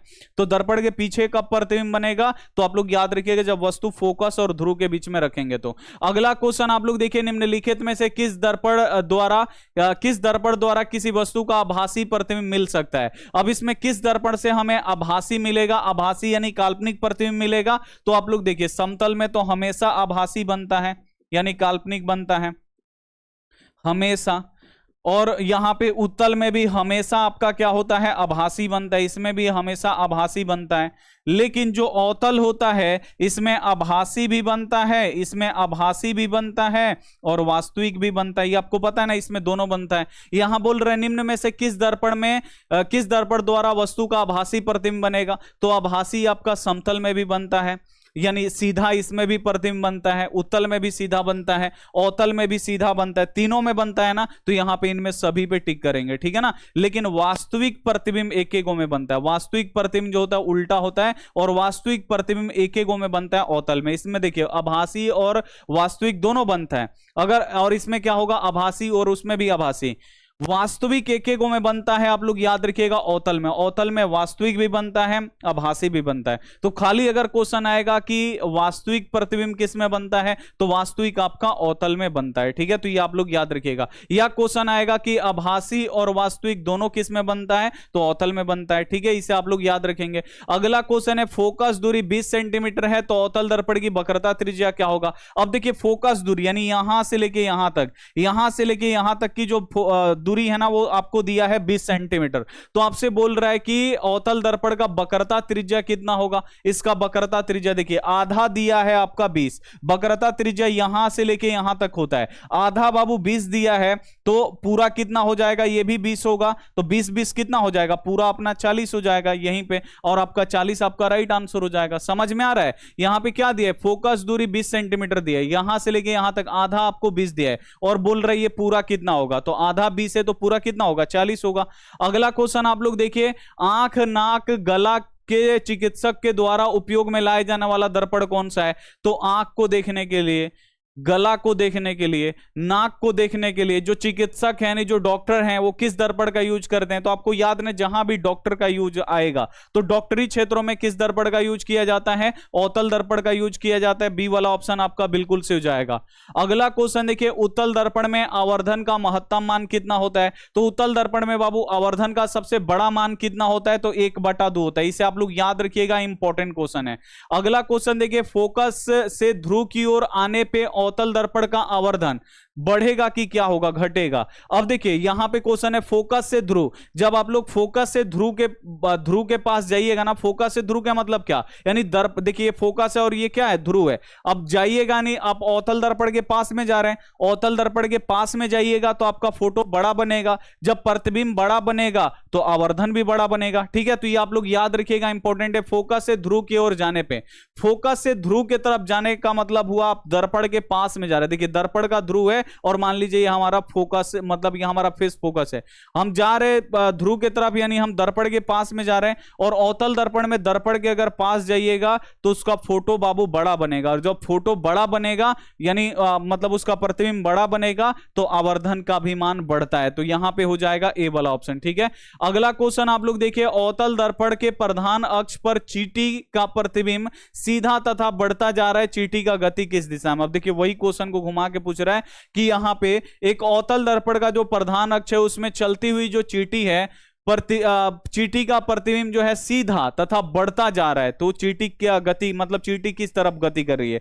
तो भाई अवतल दर्पण में सीधा प्रतिबिंब कब बनता है, जब फोकस और ध्रुव के बीच में रहता है। यानी जो चींटी है वो फोकस से ध्रुव के तरफ में जा रही है, यानी फोकस से ध्रुव के तरफ में, यानी दर्पण के पास में जा रही चींटी, इसीलिए उसका प्रतिबिंब बड़ा भी बन रहा है और सीधा भी बन रहा है। क्योंकि अवतल दर्पण में अगर दर्पण पास में रहेगा तब बाबू जो फोटो है ना वो सीधा बनेगा। ठीक है, तो सीधा और बड़ा होते जा रहा है, नहीं फोकस से ध्रुव के तरफ में जो चींटी है वो जा रही है, उसका प्रतिबिंब बड़ा होते जा रहा है। ठीक है, फोकस से ध्रुव के तरफ में, यहां पे फोकस से ध्रुव कहां दिया है, बी वाला ऑप्शन आपका राइट आंसर होगा। अगला क्वेश्चन है, अवतल दर्पण किस प्रकार का दर्पण है। तो अवतल दर्पण जो होता है बाबू, आप लोग देखिए प्रकाश की किरणों को एक बिंदु पे लाके इकट्ठा करता है, एक बिंदु पे लाके इकट्ठा करता है ना। यहां पे आप लोग देखिए प्रकाश की किरणों को लाके एक बिंदु पे इकट्ठा करता है। जब एक बिंदु पे लाके इकट्ठा करेगा तो इसे हम लोग क्या बोलेंगे, अभिसारी बोलेंगे। इसे आप लोग याद रखिएगा, बहुत ज्यादा इंपॉर्टेंट क्वेश्चन है, बोर्ड एग्जाम में इसे ये आता है। आप लोग याद रखिएगा कि अवतल दर्पण किस प्रकार का दर्पण है, तो ये अभिसारी दर्पण है।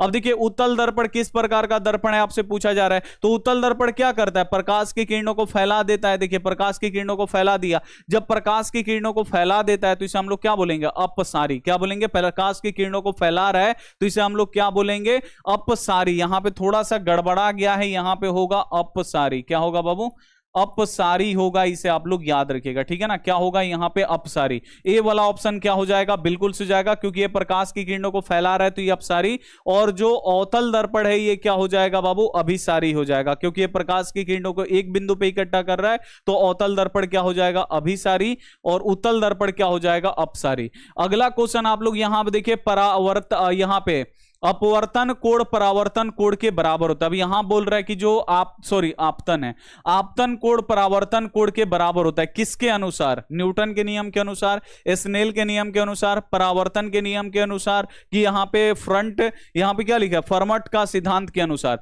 अब देखिए आपतन कोण परावर्तन कोण के बराबर कब होता है, तो आपतन कोण जो है परावर्तन कोण के बराबर परावर्तन के नियम के अनुसार होता है। यानी जो प्रकाश के परावर्तन का नियम है, प्रकाश के परावर्तन के दो नियम होता है, और इसका पहला नियम यही होता है कि जो आपतन कोण है वो क्या होता है बाबू, परावर्तन कोण के बराबर होता है। तो ये आप लोग याद रखिएगा, आपतन कोण परावर्तन कोण के बराबर होता है, किसके नियम के अनुसार, तो परावर्तन के नियम के अनुसार। अगला क्वेश्चन देखिए, समतल दर्पण द्वारा बना प्रतिबिंब कैसा होता है। तो समतल दर्पण में बाबू कैसा प्रतिबिंब बन रहा है, देख रहे हैं मुंडी ऊपर है ना, इसमें इसका भी मुंडी ऊपर है, सीधा प्रतिबिंब बन रहा है, और प्रतिबिंब बाबू दर्पण के पीछे बन रहा है। तो जब प्रतिबिंब दर्पण के पीछे बनता है तो ये बाबू काल्पनिक यानी आभासी होता है। तो आभासी यहां पे दिया, आभासी वाला हम लोग यहां पे टिक करेंगे। ठीक है, अगला क्वेश्चन आप लोग देखिए, यदि आपतन कोण 45 डिग्री हो तो परावर्तित किरण और अभिलंब के बीच का कोण क्या होगा। अभी ये क्वेश्चन को ना थोड़ा सा घुमाया है, देखिए बोल रहा है कि आपतन कोण 45 डिग्री है, तो डायरेक्ट आपसे नहीं पूछ रहा है कि परावर्तन कोण क्या होगा, बोल रहा है कि आपतन कोण 45 है, ये मान लीजिए ये 45 डिग्री है, तो फिर क्या बोल रहा है, तो परावर्तित किरण और अभिलंब, तो ये परावर्तित किरण और अभिलंब के बीच का जो ये कोण है वो कितना होगा। तो देखिए ये जो परावर्तित किरण और अभिलंब के साथ में जो कोण बनता है वो क्या होता है, परावर्तन कोण बनता है। तो आपतन कोण 45 डिग्री है तो परावर्तन कोण भी कितना डिग्री का होगा, 45 डिग्री का होगा। यहां पे बी वाला ऑप्शन बिल्कुल सही हो जाएगा। देखिए कितना इजी क्वेश्चन है कि यदि आपतन कोण 45 45 है, ये आपतन कोण 45 है, तो बोल रहा है परावर्तित किरण और अभिलंब के साथ जो कोण बनेगा वो कितना होगा। तो परावर्तित किरण और अभिलंब के साथ कौन सा कोण बनता है, परावर्तन कोण बनता है, यानी परावर्तन कोण का मान पूछ रहा है। तो आपतन कोण जो होता है परावर्तन कोण के बराबर होता है। आपतन कोण 45 डिग्री है तो परावर्तन कोण भी कितना होगा, 45 का होगा। देखिए परावर्तित किरण और अभिलंब के साथ जो कोण बनेगा परावर्तन कोण बोलेंगे, परावर्तन कोण भी ये 45 डिग्री का होगा, इसे आप लोग याद रखिएगा। अगला क्वेश्चन है, जब वस्तु फोकस पे हो तो अवतल दर्पण में वस्तु का प्रतिबिंब कहां बनेगा। तो आपको याद रखना है, जब वस्तु फोकस पे होता है तो उसका प्रतिबिंब कहां बनता है, अनंत पे बनता है। और जब वस्तु अनंत पे होता है तो उसका प्रतिबिंब फोकस पे बनता है, इसे आप लोग याद रखिएगा। जब वस्तु फोकस पे होता है अवतल दर्पण में तो उसका प्रतिबिंब कहां बनता है, अनंत पे बनता है, इसे आप लोग याद रखिएगा। और जब वस्तु अनंत पे होगा तो उसका प्रतिबिंब कहां बनेगा, फोकस में। ये एक दूसरे को उल्टा होता है। अगर वस्तु वक्रता केंद्र पे है तो उसका प्रतिबिंब कहां बनता है, वक्रता केंद्र पे ही बनता है, ये आप लोगों को याद रखना होगा। अगला क्वेश्चन आप लोग देखिए, जब वस्तु अनंत पे हो तो अवतल दर्पण में प्रतिबिंब होता है। तो जब वस्तु अनंत पे होता है तो उसका प्रतिबिंब कहां बनता है, फोकस पे। और जो फोकस पे प्रतिबिंब बनेगा वो बहुत ही ज्यादा छोटा होगा, वास्तविक होगा, उल्टा होगा, ठीक है ना। तो फोकस पे बनेगा इसका प्रतिबिंब, ठीक है ना। अनंत पे वस्तु है तो इसका प्रतिबिंब कहां बनेगा, फोकस पे। और प्रतिबिंब जो होगा वास्तविक और उल्टा होगा, ठीक है। यहां से आप लोग पकड़ सकते हैं, यहां पे बी वाला ऑप्शन बिल्कुल से हो जाएगा। जब वस्तु अनंत पे होता है तो उसका प्रतिबिंब फोकस पे बनता है और प्रतिबिंब वास्तविक और उल्टा होता है, ठीक है। अगला क्वेश्चन आप लोग देखिए, समतल दर्पण द्वारा बना पार्श्व उल्टा होता है, अर्थात यानी समतल दर्पण में देखिएगा ना तो दायां वाला पक्ष बायां दिखाई देता है, ठीक है।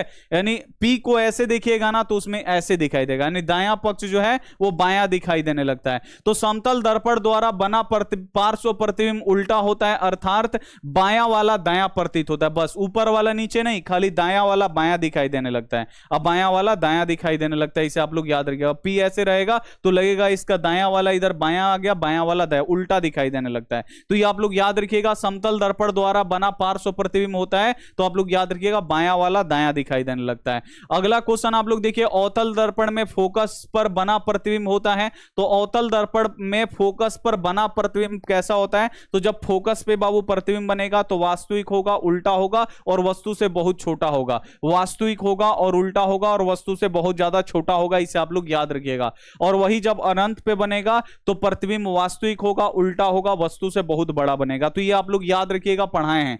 अगला क्वेश्चन देखिए, समतल दर्पण द्वारा उत्पन्न आवर्धन का मान क्या होता है। तो समतल दर्पण का आवर्धन निकाले थे ना, समतल दर्पण का आवर्धन +1 आया था। अब +1 को क्या किया, यहां पे =1 लिख दिया, यानी 1 के बराबर होता है। अब इसके आगे आप प्लस भी लगा सकते हैं। बस बच्चा लोगों को कंफ्यूजन किया है इस क्वेश्चन में। यहां पे सी वाला ऑप्शन बिल्कुल से जाएगा, 1 होगा, 1 के बराबर होगा।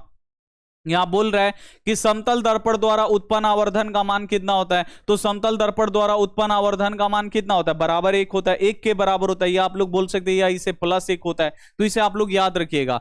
अगला क्वेश्चन आप लोग देखिए, अवतल दर्पण की फोकस दूरी उसकी वक्रता त्रिज्या की होती है। तो अवतल दर्पण की जो ये फोकस दूरी है ना, ये वक्रता त्रिज्या का क्या होता है, ये फोकस दूरी वक्रता त्रिज्या का क्या होता है, ये आधा है ना बाबू, फोकस दूरी तो आधी होती है, इसे आप लोग याद रखिएगा। इंपॉर्टेंट है, एक एक प्रश्न इंपॉर्टेंट है और एक एक प्रश्न आपको याद रखना पड़ेगा। अगला क्वेश्चन है, प्रतिबिंब का आकार हमेशा वस्तु के बराबर हो तो वो दर्पण कौन सा होगा। वो कौन सा दर्पण है जिसमें वस्तु का आकार हमेशा प्रतिबिंब के आकार के बराबर बनता है। तो आपको याद रखना है समतल दर्पण। समतल दर्पण में क्या होगा, जितना बड़ा मतलब वस्तु होगा उतना ही बड़ा प्रतिबिंब बनेगा, यानी वस्तु के आकार के बराबर। और वही उत्तल दर्पण में क्या होगा, वस्तु से छोटा प्रतिबिंब बनता है। अवतल में क्या होता है, छोटा भी बनता है, बड़ा भी बनता है, लेकिन बराबर वस्तु के बराबर प्रतिबिंब किसमें बनता है, तो आपको याद ना समतल दर्पण, जिसमें हम लोग अपना चेहरा देखते हैं। समतल दर्पण में हमेशा वस्तु के बराबर प्रतिबिंब बनता है। अगला क्वेश्चन आप लोग यहां पे देखिए, लेंस की फोकस दूरी f और वक्रता त्रिज्या r में क्या संबंध है। अब लेंस नहीं, यहां पे दर्पण होना चाहिए, यहां पे दर्पण है ना।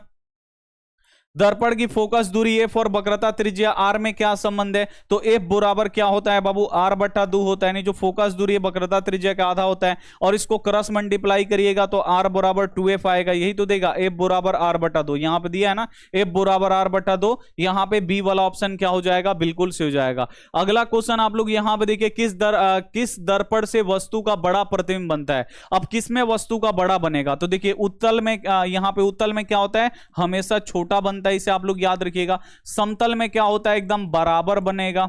बराबर प्रतिबिंब। अवतल में क्या होता है, छोटा बनता है, छोटा भी बनता है और बड़ा भी बनता है। अब यहां पे क्वेश्चन आपसे क्या पूछ रहा है कि किस दर्पण में बड़ा प्रतिबिंब बनेगा, समतल में बनेगा, नहीं बनेगा, उत्तल में बनेगा, नहीं बनेगा, किस में बड़ा बनेगा, तो इसमें छोटा भी बनता है, बड़ा भी बनता है, तो बड़ा किस में बनता है, तो अवतल में बनता है। बी वाला ऑप्शन बिल्कुल सही जाएगा। तो ये सब A to Z चीजें आपको याद रखना होगा। अगला क्वेश्चन देखिए, साइड मिरर के रूप में किस दर्पण का यूज किया जाता है, नहीं पीछे से आने वाली गाड़ियों को देखने के लिए किस दर्पण का यूज करते हैं, तो आपको याद रखना है उत्तल दर्पण, क्योंकि उत्तल दर्पण का दृष्टि क्षेत्र बड़ा होता है, इसमें कहीं भी वस्तु रहेगा ना उसका छोटा और सीधा प्रतिबिंब बना के ही दिखाता है। अगला क्वेश्चन देखिए, वक्रता त्रिज्या 1 मीटर है तो अवतल दर्पण की फोकस दूरी क्या होगा। अब वक्रता त्रिज्या जो है बाबू 1 मीटर दिया है, यानी वक्रता त्रिज्या यहां से लेके यहां तक, वक्रता त्रिज्या ये हुआ यहां से लेके यहां तक, ये 1 मीटर है, तो बाबू इसका फोकस दूरी कितना होगा, आधा मीटर। आधा मीटर कैसे लिखेंगे, तो 1/2 मीटर आधा मीटर होता है ना। अब देखिए 1 मीटर में, अभी देखिए यहां पे ये आपका mm में दिया है, मीटर में दिया है, सेंटीमीटर, तो देखिए 1 मीटर में कितना होता है, 100 सेंटीमीटर होता है ना। अब देखिए यहां से लेके यहां तक 100 सेंटीमीटर है, तो आधा कितना होगा बाबू आपका 50 सेंटीमीटर होगा कि नहीं, तो यहां पे आपका 50 सेंटीमीटर राइट आंसर हो जाएगा। देखिए दिया है कि वक्रता त्रिज्या 1 मीटर है, 1 मीटर में कितना सेंटीमीटर होता है, 100 सेंटीमीटर होता है। जब वक्रता त्रिज्या यहां पे पूरा 100 दिया है, आधा आपसे पूछ रहा है फोकस दूरी कितना होगा, तो 50 सेंटीमीटर होगा। ठीक है, अगला क्वेश्चन आप लोग देखिए, गोलीय दर्पण के परावर्तक पृष्ठ की वक्रता वृत्ताकार सीमा के व्यास को क्या कहते हैं। तो गोलीय दर्पण देखिए, गोलीय दर्पण दो प्रकार का होता है, या तो उत्तल दर्पण या तो अवतल दर्पण।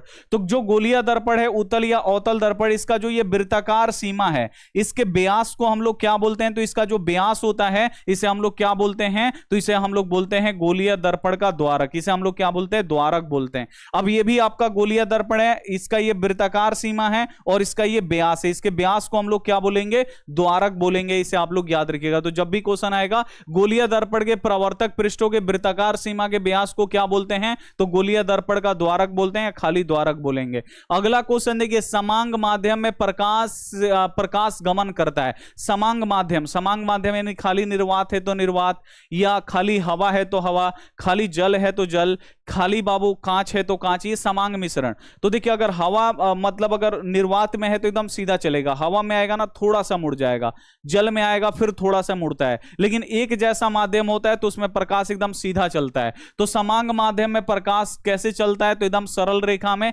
एकदम सीधी रेखा में चलता है, मुड़ता नहीं है। लेकिन जल से अगर मान लीजिए हवा से जैसे ही जल में आएगा तो थोड़ा सा मुड़ता है, लेकिन अगर एक जैसा माध्यम में चलेगा, खाली हवा में ही चलेगा तो प्रकाश नहीं मुड़ेगा। वही बोल रहा है, समांग माध्यम में प्रकाश जो होता है बाबू सरल रेखा में गमन करता है। प्रकाश की चाल विभिन्न माध्यमों में होता है, प्रकाश की जो चाल होता है विभिन्न माध्यमों में क्या होता है, तो प्रकाश की चाल विभिन्न माध्यमों में भिन्न भिन्न होता है।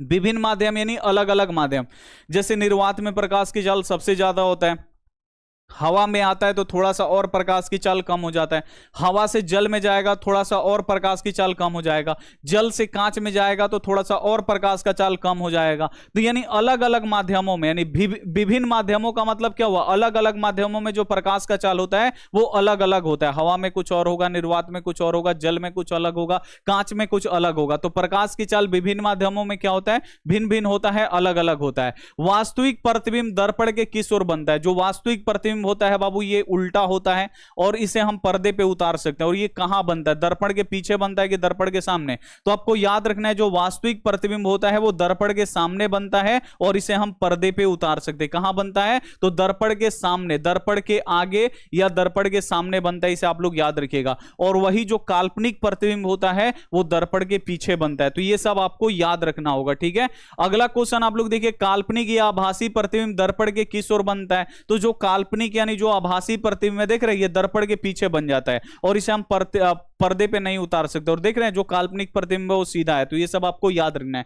काल्पनिक या आभासी प्रतिबिंब दर्पण के किस ओर बनता है, तो पीछे बनता है। और काल्पनिक या आभासी प्रतिबिंब कैसा होता है, सीधा होता है, जबकि जो वास्तविक प्रतिबिंब होता है ये उल्टा होता है, इसे आप लोग याद रखेंगे, ठीक है। अगला क्वेश्चन है कि यदि आपतन कोण 30 डिग्री है तो परावर्तित किरण तथा आपतित किरण के बीच में क्या, कौन सा कोण बनेगा। अब देखिए यहां पे क्या बोल रहा है, यहां पे आपतन कोण 30 डिग्री है। अब यहां पे क्या बोल रहा है बाबू, यहां पे आपसे आपसे बोल रहा है कि आपतन कोण जो है वो 30 डिग्री है। ये आपतन कोण जो है ये कितना डिग्री है? 30 डिग्री है। तो यहां बोल रहा है परावर्तित किरण और आपतित किरण के बीच में कितना कोण बनेगा। तो देखिए आपतन कोण 30 डिग्री है तो परावर्तन कोण भी 30 डिग्री होगा, और ये दोनों का मिला के पूछ रहा है, बोल रहा है परावर्तित किरण और आपतित किरण, यानी परावर्तित किरण और ये आपतित किरण, इसके बीच में कितना कोण बनेगा। तो 30 और 30 कितना हो जाएगा? 60 बनेगा। तो यहां पे ये 60 आपका राइट आंसर हो जाएगा। समझ में आ रहा है कि नहीं? यहां पे हम आपको बता रहे हैं जो यहां पे आप लोग थोड़ा सा दिमाग लगाइए। यहां पे बाबू दिया क्या है कि आपतन कोण 30 डिग्री है, तो ये आपतन कोण है, ये 30 डिग्री है, तो परावर्तन कोण भी कितना डिग्री होगा? 30 डिग्री होगा ना। अब यहां बोल रहा है कि परावर्तित किरण, यानी जो ये परावर्तित किरण है ये, और आपतित किरण, यानी जो ये आपतित किरण है ये, अभी दोनों मिलके कितना डिग्री का कोण बनेगा, यानी ये वाला कोण पूरा कितना डिग्री का होगा। तो ये 30 है, ये 30 है, दोनों को मिलाएंगे तो कितना होगा? 60 डिग्री का होगा। डी वाला ऑप्शन आपका राइट आंसर हो जाएगा। अगला क्वेश्चन आप लोग देखिए, गोलीय दर्पण में कार्तीय चिन्ह परिपाटी के अनुसार मूल बिंदु माना जाता है। तो गोलीय दर्पण में गोलीय दर्पण की कार्तीय चिन्ह परिपाटी के अनुसार मूल बिंदु बाबू किसे माना गया है? तो मूल बिंदु माना गया है दर्पण के ध्रुव को, क्योंकि सारा दूरी कहां से मापा जाता है? तो जितना भी दूरी होता है बाबू कहां से मापते हैं? ध्रुव से मापते हैं, और दर्पण का जो ध्रुव होता है उसे ही मूल बिंदु माना गया है। तो ध्रुव को माना गया है, यहां पे सी वाला ऑप्शन बिल्कुल से हो जाएगा।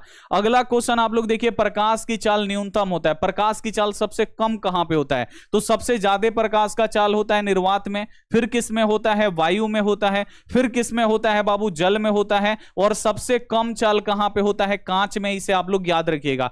इनमें सबसे कम किस में होगा? कांच में होगा, ये आप लोग याद रखिएगा। कांच से भी कम किस में होता है? तो आपको याद ना, हीरा में। हीरा में प्रकाश का चाल सबसे कम होता है, इसे आप लोग याद रखिएगा। समझ में आ रहा ना बाबू? सबसे ज्यादा प्रकाश की चाल जो होता है निर्वात में अधिक होता है, निर्वात के बाद वायु में होता है, वायु के बाद जल में, जल के बाद कांच में। सबसे कम प्रकाश की चाल होता है हीरा में, लेकिन हीरा नहीं दिया है तो यहां पे कांच दिया है, कांच पे टिक करेंगे। न्यूनतम यानी होता है बाबू कम, सबसे कम प्रकाश की चाल होता है, यहां पे 4 को ऑप्शन दिया ना, तो चारों में सबसे कम होगा कांच में। सबसे ज्यादा प्रकाश की चाल कहां पे होता है? निर्वात में। अगला क्वेश्चन है, प्रकाश की चाल अधिकतम होता है, प्रकाश की चाल सबसे ज्यादा कहां पे होता है? तो प्रकाश की जो चाल होता है ये सबसे ज्यादा होता है प्रकाश की जो चाल है सबसे ज्यादा कहां पे होता है? निर्वात में। देखिए सबसे ज्यादा कहां होता है? निर्वात में।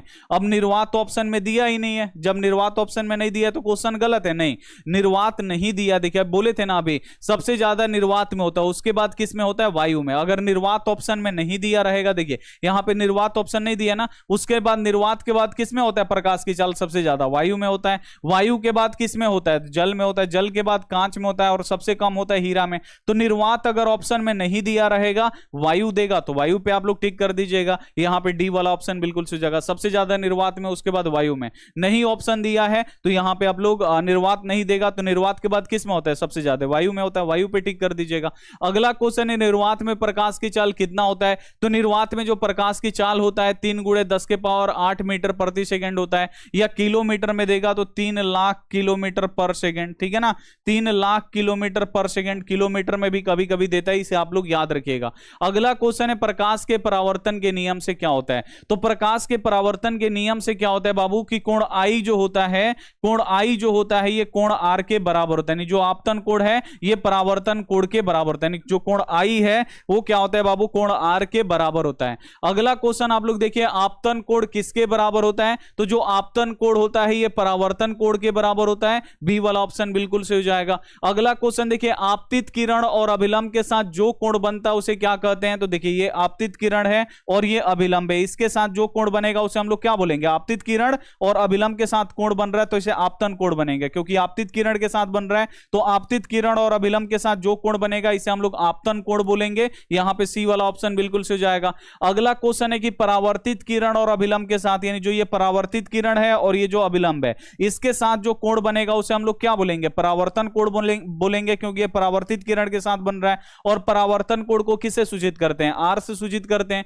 अगला क्वेश्चन आप लोग देखिए, समतल दर्पण में वस्तु का प्रतिबिंब कैसा बनता है? तो समतल दर्पण में वस्तु का प्रतिबिंब बाबू कैसा बनता है? तो वस्तु का प्रतिबिंब जो होता है बाबू एकदम बराबर बनता है। ठीक है ना, एकदम कैसा बनता है? वस्तु के बराबर बनता है। ए वाला ऑप्शन यहां पे बिल्कुल सही हो जाएगा, जितना बड़ा वस्तु रहेगा उतना बड़ा उसका प्रतिबिंब बनेगा। अगला क्वेश्चन है, जिस दर्पण का परावर्तक पृष्ठ बाहर की तरफ में उभरा होता है या वक्रित होता है उसे क्या कहते हैं? तो जिस दर्पण का बाबू परावर्तक सतह से बाहर निकला रहता है, परावर्तक सतह यानी जिधर हमें चेहरा दिखाई देता है, तो जिस दर्पण का परावर्तक सतह बाहर निकला रहता है इसे हम लोग क्या बोलते हैं? उत्तल दर्पण बोलते हैं। ठीक है। अगला क्वेश्चन है, जिस दर्पण का परावर्तक पृष्ठ अंदर के तरफ में धंसा होता है यानी अंदर के तरफ में वक्रित होता है उसे क्या बोलते हैं? तो जिस दर्पण का परावर्तक सतह यानी जिधर, ये देखिए इधर से हम रंग दिए, चेहरा अब हमें इधर से दिखाई देगा ना, तो जिस दर्पण का परावर्तक सतह अंदर के तरफ में ऐसे धंसा रहता है इसे हम लोग क्या बोलते हैं? अवतल दर्पण बोलते हैं। समझ में आ रहा है? यहां देखिए, जिस दर्पण का परावर्तक सतह बाहर के तरफ में, चेहरा हमें बाहर के तरफ से दिखाई देगा, अब इसका जो परावर्तक सतह बाहर के तरफ में निकला है तो ये उत्तल दर्पण। और जिस दर्पण का परावर्तक सतह जिधर से चेहरा दिखाई देगा वो अंदर की तरफ में अगर धंसा रहेगा तो इसे हम लोग क्या बोलेंगे? अवतल दर्पण। और जिस दर्पण का परावर्तक सतह एकदम समतल होगा, एकदम बराबर होगा, ना निकला रहेगा ना धंसा रहेगा, तो ये समतल दर्पण हो जाएगा।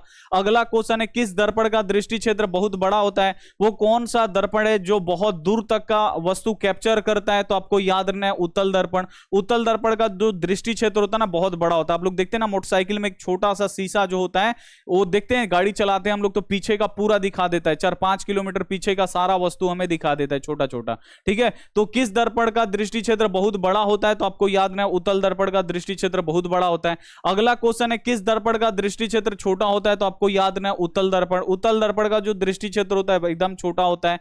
अगला क्वेश्चन आप लोग देखिए, किस दर्पण में केवल छोटा प्रतिबिंब बनता है? आप केवल छोटा बोल रहे हैं, तो समतल में बराबर बनता है प्रतिबिंब, बनता है ना बराबर। उत्तल में क्या होता है? केवल छोटा बनता है, इसमें एक वो बनता ही है, केवल इसमें छोटा बनेगा। ठीक है, यहां देखिए अवतल में क्या होता है बाबू? तो अवतल में जो होता है इसमें छोटा भी बनता है और इसमें बड़ा भी बनता है ना। अब यहां पे क्या बोल रहे हैं? केवल छोटा बनना चाहिए। अब केवल छोटा किस में बनता है? उत्तल में बनता है केवल छोटा। अवतल में क्या होता है? छोटा बड़ा दोनों बनता है, लेकिन ये बोल रहा है केवल खाली छोटा बनना चाहिए, तो खाली छोटा किस में बनता है? उत्तल में बनता है। इसे आप लोग याद रखिएगा। जिस दर्पण में छोटा और बड़ा दोनों प्रतिबिंब बनता है, तो कौन ऐसा दर्पण है? किस दर्पण में छोटा और बड़ा दोनों बनता है? तो आप लोग याद रखिएगा अवतल। अवतल में छोटा और बड़ा दोनों बनता है, समतल में बराबर बनता है, उत्तल में केवल छोटा बनता है, लेकिन अवतल में छोटा और बड़ा दोनों बनता है। अगला क्वेश्चन आप लोग देखिए, किस दर्पण में सीधा और उल्टा दोनों प्रतिबिंब बनता है? अब सीधा उल्टा दोनों प्रतिबिंब किस में बनता है? अवतल में। अवतल में सीधा भी बनता है, उल्टा भी बनता है, छोटा भी बनता है, बड़ा भी बनता है, वास्तविक भी बनता है, काल्पनिक भी बनता है। तो ये आप लोग याद रखिएगा। अगला क्वेश्चन है, दंत विशेषज्ञ दांत का बड़ा प्रतिबिंब बनाने के लिए किस दर्पण का यूज करेगा? तो दांत का बड़ा प्रतिबिंब बनाने के लिए बाबू कौन सा दर्पण का यूज करता है? तो अवतल दर्पण का यूज करता है। इसे आप लोग याद रखिएगा। अगला क्वेश्चन देखिए, सोलर कुकर यानी सौर भट्टियों में किस दर्पण का यूज किया जाता है? तो सोलर कुकर में हम लोग यहां पे देखिए एक दर्पण लगा हुआ है, इससे प्रकाश का किरण आता है, टकरा के यहां पे जाता है। तो सोलर कुकर में हम लोग किस दर्पण का यूज करते हैं? तो अवतल दर्पण का यूज करते हैं। इसे आप लोग याद रखेंगे। अगला क्वेश्चन देखिए, गोलीय दर्पण के परावर्तक पृष्ठों के केंद्र को क्या कहते हैं? तो गोलीय दर्पण है और इसका ये परावर्तक पृष्ठ यानी इधर से तो रंगा हुआ है, इधर से हमें चेहरा दिखाई देगा, इसके मध्य बिंदु को हम लोग क्या बोलेंगे? वही बोल रहे हैं कि गोलीय दर्पण के परावर्तक पृष्ठ। अब देखिए फोटो बना के हम आपको बता रहे हैं, ये गोलीय दर्पण है। अब ये क्या है बाबू? इसको अगर अंदर से रंग देंगे तो ये हमारा बाहर की तरफ में निकला हुआ है परावर्तक पृष्ठ। अब इसके केंद्र को यानी एकदम बीचों बीच वाले पॉइंट को हम लोग क्या कहेंगे? तो बीचों बीच वाले पॉइंट को हम लोग पी बोलते हैं, यानी ध्रुव बोलते हैं। इसे आप लोग याद रखिएगा। बी वाला ऑप्शन क्या हो जाएगा? बिल्कुल से हो जाएगा। अगला क्वेश्चन आप लोग देखिए, किस आभासी किस प्रतिबिंब को पर्दे पे उतार सकते हैं? तो देखिए पर्दा पे ये उतारा गया है ना, ये कैसा प्रतिबिंब है बाबू? तो इसे हम पर्दे पे उतार सकते हैं। तो ये वास्तविक प्रतिबिंब है। वास्तविक प्रतिबिंब जो होता है दर्पण के सामने बनता है और इसे हम पर्दा पे, देखिए यहां पे पर्दा लगा के उतारा गया है ना, तो इसे हम पर्दा लगा के उतार सकते हैं। ये हमारा वास्तविक प्रतिबिंब है। अगला क्वेश्चन है, किस प्रतिबिंब को पर्दे पे नहीं उतारा जा सकता है? तो जो प्रतिबिंब दर्पण के पीछे बनता है वो बाबू काल्पनिक प्रतिबिंब होता है, यानी आभासी प्रतिबिंब होता है, और इसे हम पर्दे पे नहीं उतार सकते। यानी काल्पनिक यानी आभासी प्रतिबिंब को पर्दे पे नहीं उतार सकते हैं। अगला क्वेश्चन है, चिन्ह परिपाटी के नियम के अनुसार सभी दूरियां कहां से मापी जाती हैं? तो चिन्ह परिपाटी के अनुसार जो सभी दूरियां हैं वो कहां से नापा जाता है? तो दर्पण के ध्रुव से मापा जाता है। अगला क्वेश्चन देखिए, आवर्धन का मात्रक क्या होता है? तो आवर्धन का मात्रक कुछ भी नहीं होता है, मात्रक विहीन होता है। इसे आप लोग याद रखेंगे। सी वाला ऑप्शन बिल्कुल से हो जाएगा। अगला क्वेश्चन देखिए, आवर्धन का मान धनात्मक होगा तो प्रतिबिंब कैसा होगा? तो आवर्धन का मान धनात्मक होगा तो प्रतिबिंब कैसा होगा? आभासी और सीधा होगा। इसे आप लोग याद रखिएगा। आवर्धन साधन अगर ऋणात्मक होगा तो कैसा होगा, वास्तविक और उल्टा होगा प्रतिबिंब। ये सब आपको याद रखना होगा, इंपॉर्टेंट क्वेश्चन है। अगला क्वेश्चन देखिए, किस दर्पण में केवल आभासी प्रतिबिंब बनेगा, आभासी, केवल आभासी। तो देखिए यहां पे समतल में भी सीधा खाली बनता है, सीधा खाली, असीधा वाला प्रतिबिंब आभासी होता है। उत्तल में भी केवल सीधा बनता है, उत्तल में भी क्या बनता है, केवल सीधा, और सीधा वाला कैसा होता है, आभासी। अवतल में क्या होता है, तो इसमें सीधा भी बनता है, उल्टा भी बनता है, सीधा भी बनता है, उल्टा भी बनता है। नहीं, इसमें काल्पनिक भी बनेगा और वास्तविक बनेगा, दोनों बनेगा। लेकिन इसमें बोल रहे किस दर्पण में केवल, केवल यानी खाली आभासी बनेगा। तो खाली आभासी किस में बनेगा, समतल में और उत्तल में। तो यहां पे समतल तथा उत्तल, यहां पे डी वाला ऑप्शन बिल्कुल सही जाएगा। ये क्यों नहीं होगा, क्योंकि इसमें दोनों बनेगा, वास्तविक और काल्पनिक, तो इसीलिए वो नहीं होगा। केवल पूछ रहा है तो केवल आपको याद है समतल और उत्तल में आभासी बनता है। अगला क्वेश्चन है, अवतल दर्पण में जब वस्तु अनंत पे हो तो उसका प्रतिबिंब अनंत पे रहेगा तो फोकस पे बनेगा, और जब वस्तु फोकस पे रहेगा तो उसका प्रतिबिंब अनंत पे बनेगा। अगला क्वेश्चन है, अवतल दर्पण में जब वस्तु वक्रता केंद्र पे स्थित हो तो उसका प्रतिबिंब कहां बनेगा, वक्रता केंद्र पे ही बनेगा।